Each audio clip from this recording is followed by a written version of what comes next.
Welcome to this new series of climbing psychology mindset analysis. This will be the start of this new format in which I try to pinpoint psychological factors that invest professional and non-professional climbers. I decided to start with Laura Rogora for various reasons. She's an excellent climber, one of the best list climbers in the world.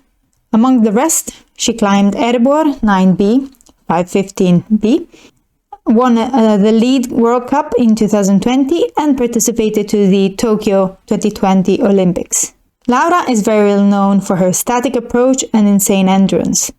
But we must say that in these last 2 years, looking forward to the Olympics, she worked a lot on speed and dynamism.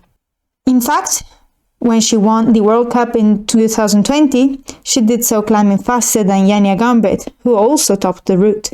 When making a comparison between these two lead legends, Ascensionism predicted that Janja's performance in the Olympic would overcome Laura's because of her lack of experience on the IFSC circuit. And it became true. But she also participated in lots of competition while waiting for the Olympics. So why is it that Laura had so many difficulties during the greatest climbing competition? When thinking about Laura's mental training in this latest period, it is pretty evident that she worked on her self-efficacy. Underground, per esempio, è una via storica che ho sempre guardato con grande rispetto, ma non pensavo di riuscire mai a salirla, perché credevo non mi si addicesse per niente, essendo molto fisica e strapiombante.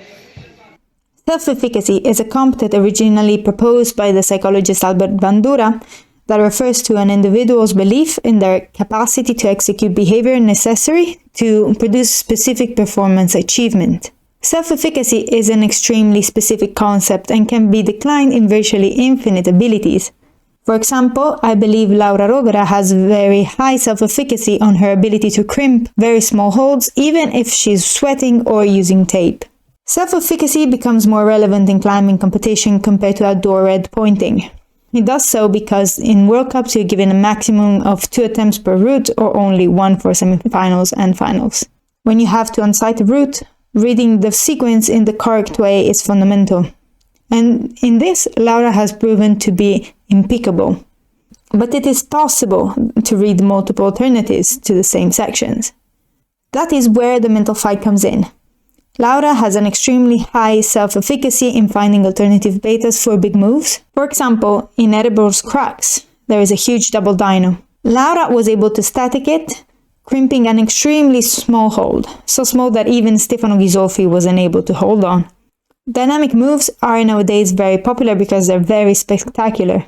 But we must remind that it involves a higher degree of risk of falling compared to static moves. When on-sighting during a comp, it is fundamental to be able to decide for the most efficient way to climb.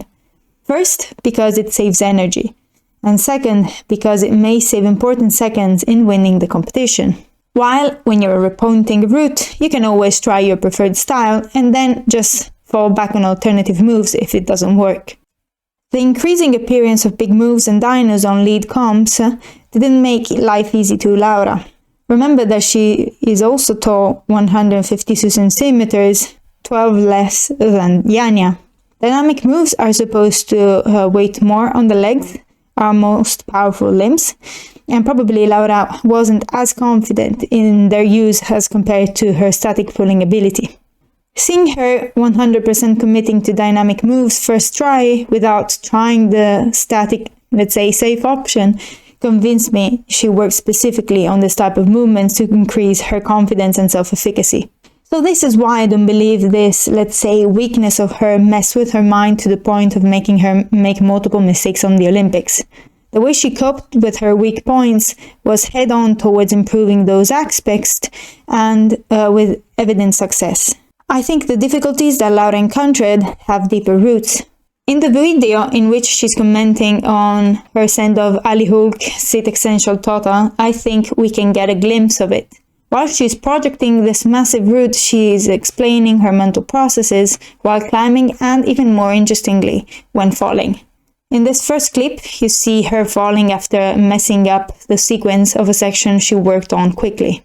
The first element we can notice is the role of efficiency of executive functions of the attention shifting. When working on your maximum effort, you need to deploy cognitive effort as efficiently as possible. This means shifting between more control and automatic information processing, in this case motor skills and beta reading. In beta reading, there are certain features of the environment that automatically drives the reading of the sequence. For example, the direction of the holes show what are the best body positions. With experience, the beta reading will improve for more and more complex patterns of movements. Laura, in this case, showed overconfidence in her ability to shift towards more controlled or automatic processing when under pressure. In fact, studies converge in the fact that pressure mostly impacts the efficiency of our executive functions when under pressure. The second element is in the emotional reaction. I will come to that later.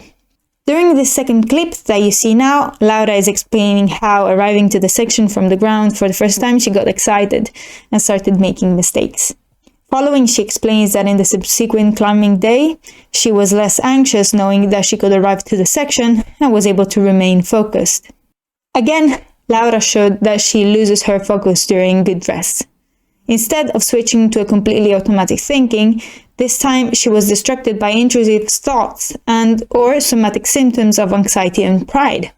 The activation from her excitement exceeded the maximum level that she required to stay in her zone of optimal functioning.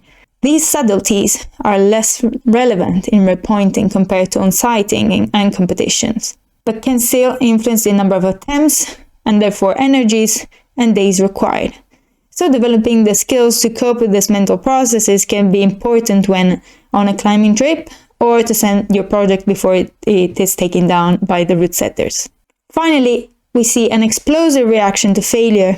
This signals the very high levels of anxiety and pressure that Laura is experiencing.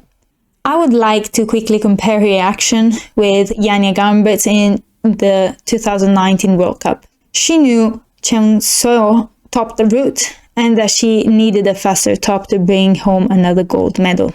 This was her reaction. She surely looks disappointed but did not disclose such an intense reaction, and this is not because Janja wants to top any less than Laura. Obviously, anyone climbing at this level have really high expectations for themselves and their performance is really important for their careers. But stress and emotion management are fundamental to both perform at their highest peak, but also taking care of their mental and physical health. Laura's reactions on these videos show a prolonged self-revolting anger that slowly translates into sadness. Anger can be a functional emotion in sport. We've seen it already many times. But this is rather a disruptive anger coming from self-criticism. Emotions do, however, carry an evolutionary meaning. Self-criticism is often employed to mobilize motivational resources. You treat yourself harshly to prevent yourself from repeating the same mistake. Unfortunately, this type of strategies only work on the short run. In fact, studies show that self-compassion is an important factor in both sport performance and general well-being. During the Olympics, Laura fell during her second speed climbing attempt. That made her second to last in the discipline and eventually put a heavy toll on her. She was clearly shaking during the first boulder as well, so much so she left the arena crying. Finally, in lead, her specialty, she got stuck at one of the initial moves, and when she overcame it, she was already too exhausted to continue all the way to the top. I believe we saw great improvements in Laura's mind game, and I'm sure this is just a beginning. She is still only 20 years old, and she's still pushing her limits more and more. When she'll completely master all of the aspects of her mindset, who knows what she'll be able to achieve. I'm betting on her being the first woman to climb 9B+. Do you agree? Let me know in the comments. I hope you found this video interesting. Remember to subscribe to have more content like this and stay psyched.